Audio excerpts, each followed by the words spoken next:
I'll do a little introduction. Obviously, my name's Zoe, and I've started this podcast because I've got limb-girdle muscular dystrophy, and really, for many years, I've kind of wanted to not just raise awareness of what it's like living with a disability, but kind of try and just educate people. I mean, I'm sure you've experienced situations where maybe people haven't, like, they don't understand or they say the wrong thing, or it's very hard trying to navigate life when you feel like people don't fully understand how to interact with disabled people.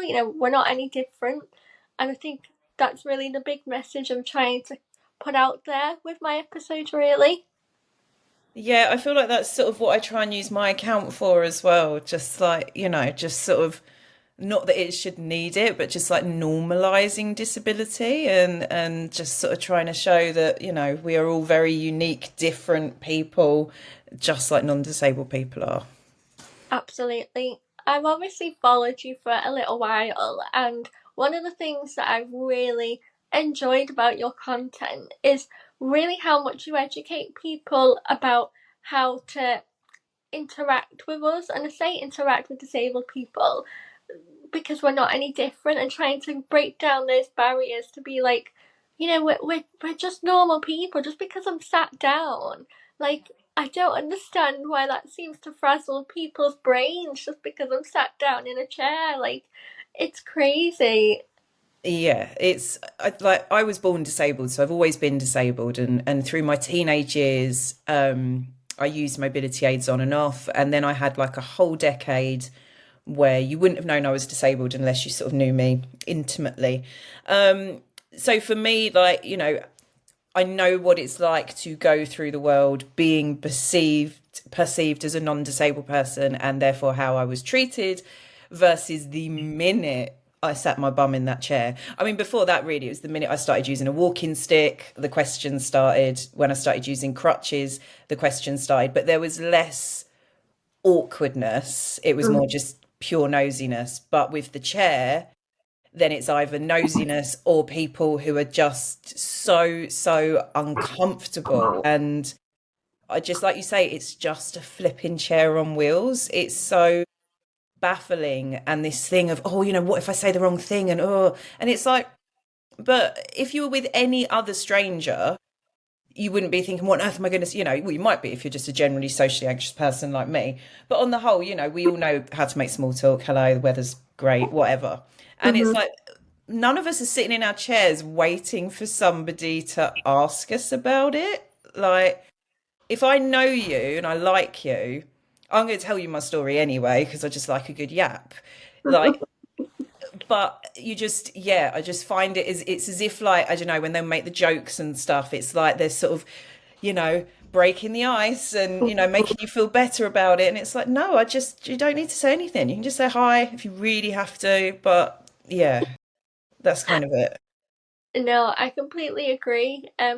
I can walk a little bit, and I have always found it's so crazy the difference in how people approach me. Where, like, if I'm out with no mobility aid and general small talk, and then as soon as I sit in my chair, people will either, it's like I'm invisible, and people will talk to whoever I'm with instead. Like, I'll go to a shop and I'll be paying, and they'll give, like, my shopping to whoever I'm with, or take the money off them, and I'm like, oh, I'm buying that. Like, that, you can perfectly talk to me. And I think I think that awkwardness is a big thing I'm also trying to tackle. And I think people sometimes say if they've never met anyone with a disability or never seen anybody with a disability, they sometimes feel uncomfortable. And I think that's why I'm also trying to break down that barrier and be like, the more of us that chat and put ourselves out there, hopefully it becomes a lot more, I don't want to say normalised if it isn't normalised, but just try and stop that big gap between able-bodied and disabled people. And I think one thing that I've really enjoyed about your content as well is how you've talked about how you've spoken to your son about, with his health conditions and not needing to disclose anything if he doesn't want to. Because I think definitely from my perspective, when I was in primary school, I found that the most questions I got were off adults. Like my peers and other students never really saw a disability. I was just Zoe because I am just Zoe, and a lot of the uncomfortable interactions or awkwardness or not nice questions were always from like other parents or even teachers. Mm. And I want, if you wouldn't mind me asking, I wanted to ask: have you had a similar experience with your son? Have you found that a lot of the questions have been from other adults rather than his friends?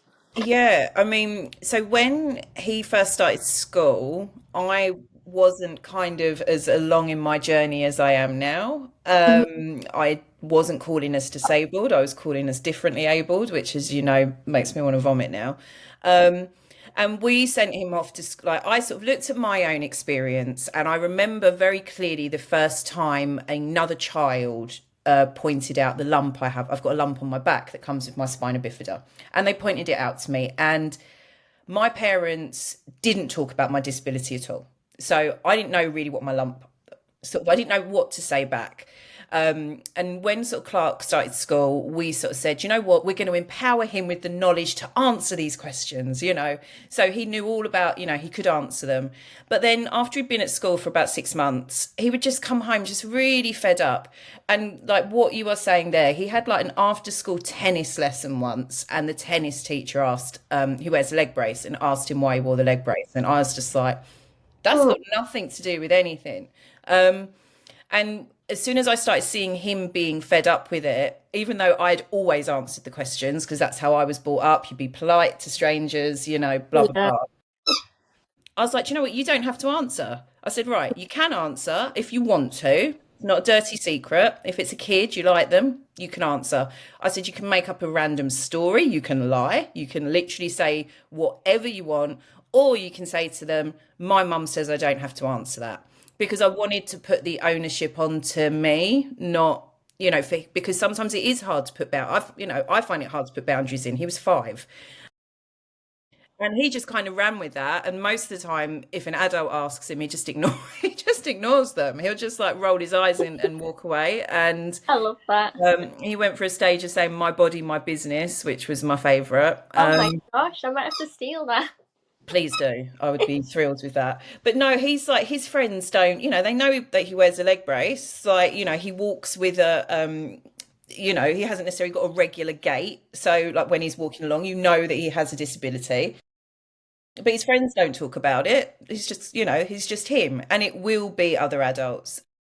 When he was, again, he must have been about 6, and Jace, my other half, had taken him out to the woods, and this very well-meaning lady came over with her toddler in tow and said to Jace, "Oh, do you mind if I ask about his leg?" And Jace said, "Yeah, I do mind." And that was it. And I was like, "Oh my God, I've never fancied you more," Oh my gosh, because I am so, even though, I do all this work online and I talk the talk, I still get caught off guard when people ask me. And my initial reaction is always to, we better be, don't be rude, don't be rude, yeah, even though it's a rude question in the first place. it is. So hearing him just so confidently say, no, it's not okay, really kind of, it helped me to, I find it easy to advocate for my son, but I find it easy to advocate for people who are, other disabled people I work with. I know I'm really good at that, but I'm still not amazing at doing it for myself. And I think it's just because when I'm 44 now. So when you've spent your whole life being polite and answering the questions, it definitely takes a while to undo that and to stop answering them.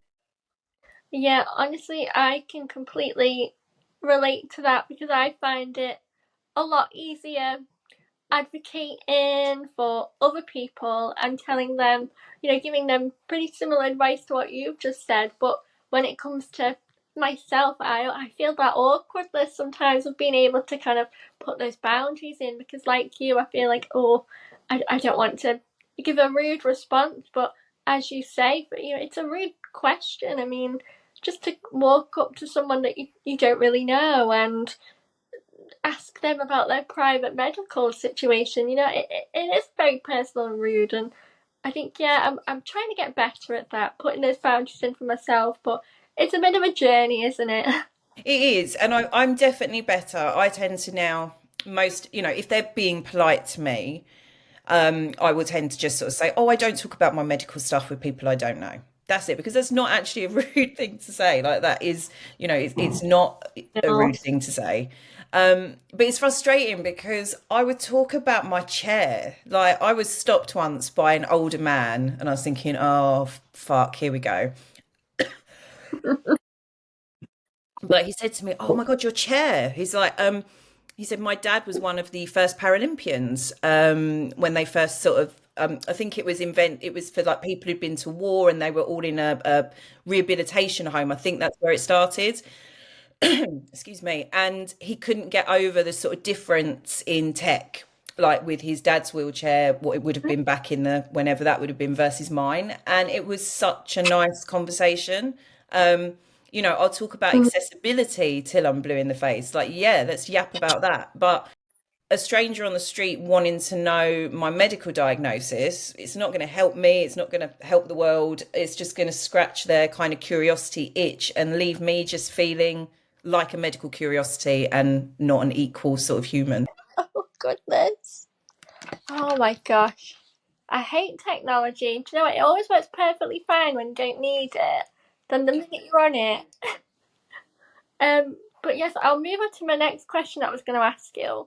And obviously, I kind of wanted to just learn a bit what really inspired you to go into social media and create, the posts that you are doing. It was my boy. Like I'd had an Instagram, obviously, like everybody for years, just with like, my family, a few friends, mainly posting pictures of cats and stuff. And then as he sort of, it kind of, I think like just lots of things sort of happened at once. So he started school. I was becoming more visibly disabled because I was using crutches and a walking stick. So I was suddenly dealing with all the questions. And when I'd sort of voiced to my family that I didn't really like them, that my family were very much like, "Oh, people are just being nice. They're just being polite and concerned." And I was a bit like, "Oh, okay." But then again, obviously, as I said earlier, when he started dealing with it, it was different.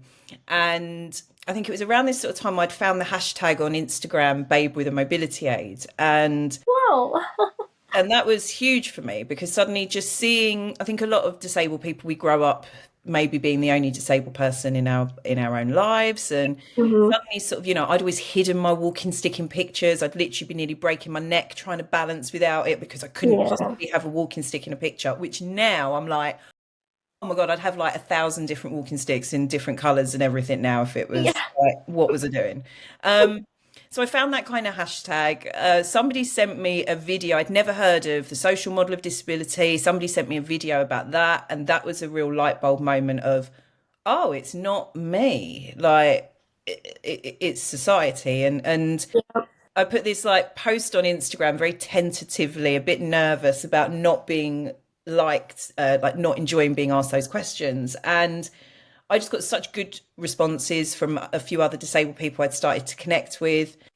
And it just kind of went from there. And I think for me, it was always like I'm a counsellor, like that's my sort of my qualification, my trade. I used to have sort of a private practice as a therapist. And for me, like that sort of, yeah, doing my page has always felt like 50% sort of trying to educate non-disabled people and 50% supporting disabled people who maybe aren't as confident or as far along in their journey as me. But my main motivation for it was always him, was always if I can just change a few attitudes so he won't have to deal with this forever. And obviously, he's going to, and it's not going to do that. But that was, yeah, he's always been my sort of motivation for talking about it all. I think that's really lovely that he's been your big motivator for that. And I think that work and protectiveness that you're putting in now for him, it honestly is really wonderful. So I honestly think that's lovely. I have been really inspired by your post, and to be honest, it's helped me a lot more. I feel, just hearing how you, I mean, a lot of the advice, to be honest, because it is advice that I've taken from your posts and seeing how you approach things, it's really helped me to feel comfortable to put boundaries in and know that it is okay to, it's not rude, and just accept, accept as it is and not feel so different to everybody. So I'm sure you've helped a lot of other people feel that as well. So it is working, That's definitely. nice. I think, like, for all of us, though, I think, especially if you've grown up disabled, um, you're so just conditioned for the most part. I think the majority, not all, but the majority of us and the people I've spoke to, you are so conditioned that of course, of course you would tell somebody what your diagnosis is. Of course you, what do you mean? Why wouldn't you? Like, we've all, I think disabled people have historically always been held up as medical curiosities. Mm-hmm. Um, Even now, if you see a disabled person, even if, if they're on the telly, in the media, on the news, in the newspaper, whatever, even if it's nothing to do with their disability, you tend to find out what their disability is. And I am noticing over the last few years a bit of a change in that. And I think Channel 4 are generally pretty kind of good with disability and stuff. So I feel like there is a bit of a change. But I think for most of us, we've never questioned it. And then when somebody does sort of say to you, but actually, somebody asking you that question's really invasive, like, that's not okay. And then it's suddenly like, oh shit, yeah, it isn't okay. I don't have to tell people. And I love that he knows that from such a young age, and he won't have to spend years like me trying to put those boundaries in place because he's already confident to do it. I think that's really, it is just about that confidence. And I think we're slowly, slowly starting to see a little bit of a shift in the approach, but we've still got so long to go, haven't we? I think that kind of brings me to my next question. Is obviously you've got quite a lot of followers. How have you found the reaction to your posts? I mean, we all know, like, there's negative trolls, and we don't focus on them. But have you found that generally there's a bigger percentage of people that are willing to learn and listen and accept what you're trying to educate, or have you found that there's a lot that are just like, no? I think I'm quite lucky. Maybe it's because I'm a bit of an older woman. I don't know that. Like, I know some of my younger disabled friends who've got big accounts often will deal with so much crap, and not it's just trolls. Like it's, and I've had that on a couple of my posts that have gone viral, whatever. I have had that, but that's, that is literally just feels like teenage boys in their bedroom, just telling me they're going to push me off a cliff or whatever, and I'm like, I don't even live near a cliff, come on.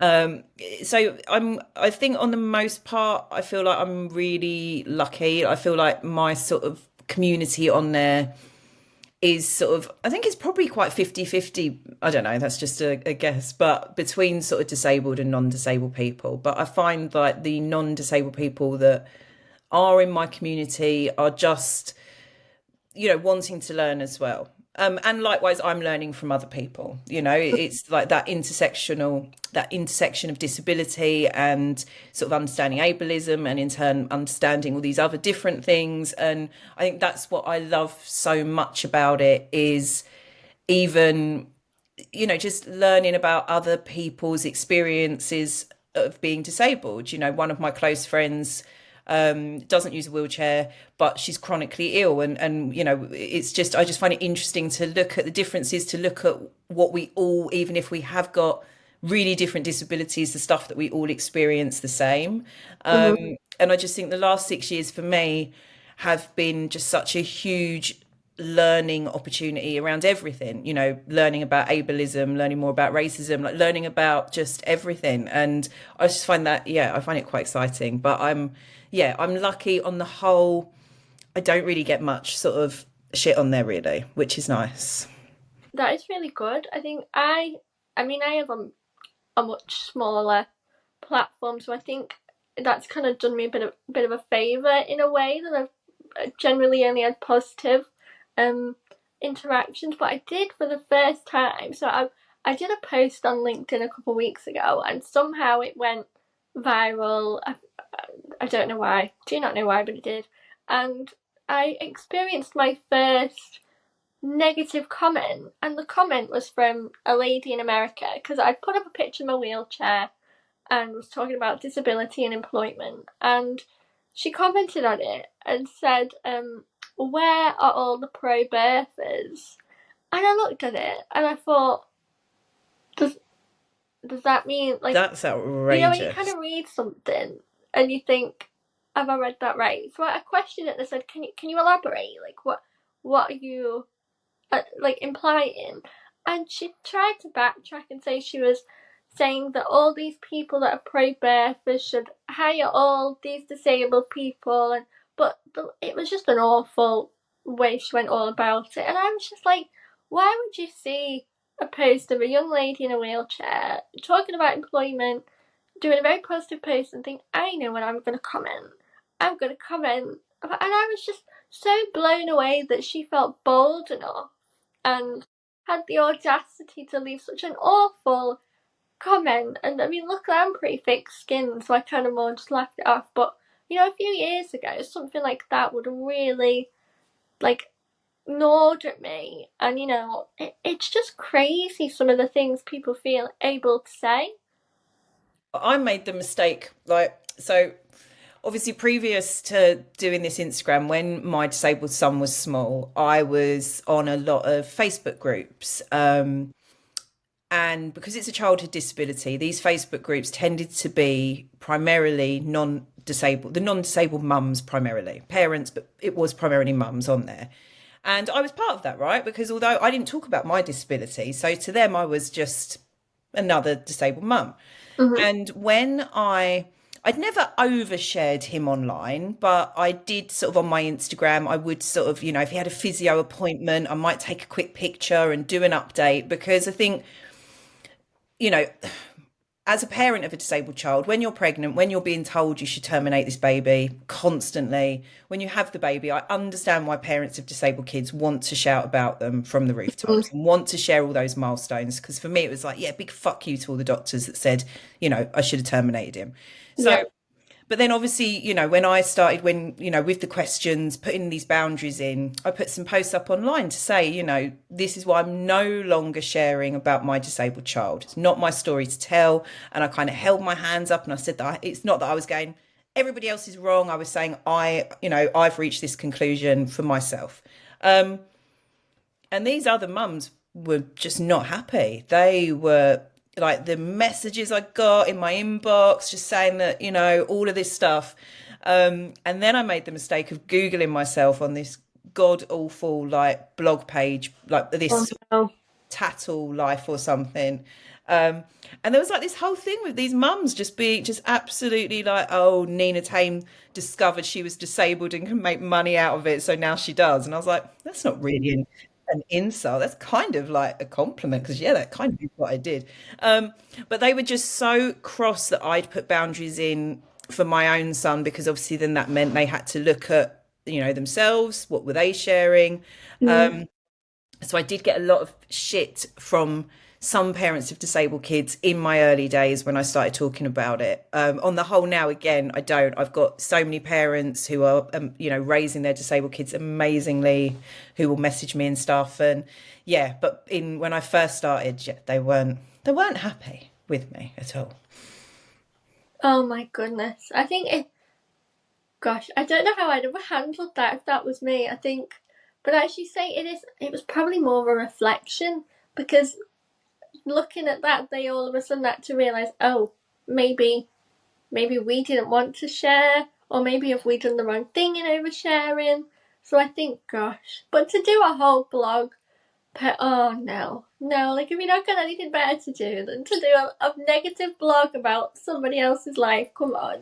Yeah, it was a bit much, but I think like what you said, it sort of made them reflect on theirs because one woman who came into my DMs, I think she used about 10 vomit emojis for me because she was that cross. There was a lot of vomit emojis in a row, and she was like, my son is 12 and it's not his story, it's our story. And I was like, are you fucking joking? What do you mean? It's not your story.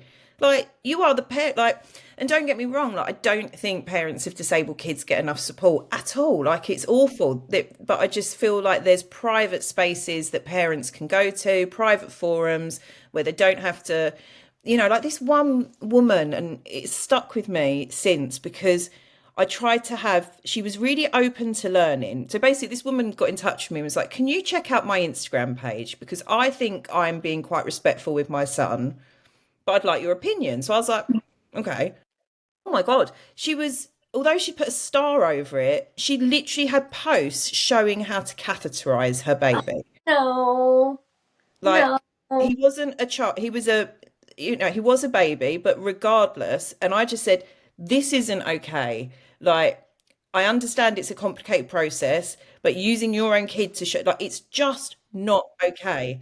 And she wouldn't have it. She just wouldn't have it. So I'm doing it for educational purposes. Just would not have it at all. Oh my gosh, no, no, no, no, no. And And that's what, like, whereas I remember this other parent who had a child who had a learning disability, who and a child was a teenager. She used to share stuff about, oh, she wet the bed last night. I've bought these sheets because of it. And when she started seeing my work, she messaged me and she was like, oh my God, I can't believe I've been doing this. I can't believe I've been sharing my teenagers' incontinence online. Like, and she just stopped. That was it. She stopped. She put all those boundaries in and stopped. And I'm like, that's it, isn't it? We know better and we do better, or we can double down and say, no, no, no, I'm right. And yeah. I agree. It's always such a difference of reactions, isn't it? You get the ones that see it, learn, and think, no, I'm going to change, going to learn from this and move on. Or you see the people that just won't have it, won't be told, and they're like, no, it's my way or Mm, the highway. mm. I'll start to probably round off with this question because otherwise I'll keep you forever asking you a million questions and yap the life out of you. So, but I always ask my guests this one question, and it doesn't necessarily have to be around disability. It could be about anything. But for any listeners that might come across this podcast, what is the one message that you would like to put out there? And it can be about anything at all. I know it's quite a difficult question, quite like vague, but one message to listeners that you'd like them to take away from this episode. I think for me, it's just like, when you're disabled and you live in this world, it is really hard to have good self-esteem. Like, it's just really hard. I don't know a single disabled person who's not also a little bit insane, including myself. Um, and I just think, disability exists in nature everywhere. Like everywhere we see, diversions of the norm kind of thing, and but we celebrate that. It's so beautiful when we see a flower that might have a double-headed petal, whatever it is. And I think it's just to know that despite all the noise and everything else, that you're valuable, you're worthy, you're beautiful. Like, fuck fitting into the beauty standards. It's just a load of bollocks. Like, and just to know that you can choose to say, actually, yeah, I'm as worthy of taking up space as anyone else. I'm not asking for extra favors by asking for access because it's a bare minimum and everybody gets their access needs met automatically unless you're disabled. Yeah. And to just, to know that you deserve to be here as much as anybody else. That would be my little message.